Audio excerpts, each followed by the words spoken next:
platform yo sindo.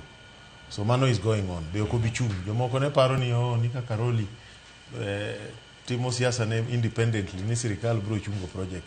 Project no onge ngama bro chungo. Project no bro dhi mbele nyaka mwisho. Koro mano is going on. Yo mokethre marach en kiwuok sindo tidhi kumoro ni Nyabomo.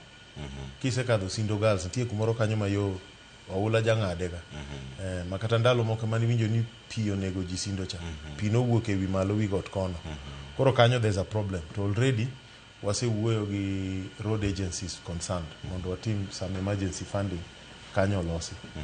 Then nitiere culvert mane waloso. Ingini wan gi yo moro Lake Victoria Ring Road makadhe dho nam. Kumoro ni Kayola nwaketo culvert moro kanyo. To seche moko pi biro mang'eny machak ume madine. Benyocha se wuoyo gi engineers mondo ging'iane kanyo. Otherwise modong to gina normal processes. Ma junction Koguta ka kochomo Sindo. Junction Koguta not maraming to kendo nyaka kethre.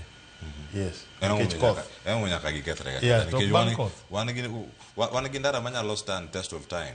Bangkok. Kose timga every season ndalo koth yore nyaka kethre matin. Yeah. Kai to koki chakitimo negi maraming. To nitie pesa ma wantiere go over 100 million ma be aseketo ne jokera Homa Bay. Mibadhi manyocha ayudo ka gidwa kete ma jo anti corruption nyocha osedhi ma ogine kanyo. Ong'iyo gik ma gitimo kanyo. Nitie pesa mana yudo matero kanyo. An mang'e kaka na yude. Idhi timgo a lot of what we call super ring roads. Nitie yore mwadhi yawo manyien. Dho nam kuonde moko kumoro ni kaka Usengre kikadho kumoro ni Ro wadhi yawo kanyo. Nitie moko mwadwa dhi yawo yo Orlando kucho be.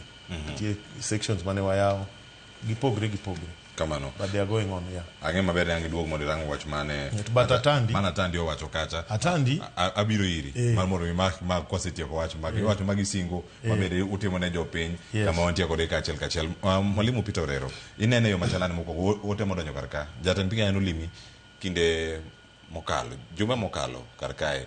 Kibra keno rwake gi Sironyo. Tiwacho ni tok rwake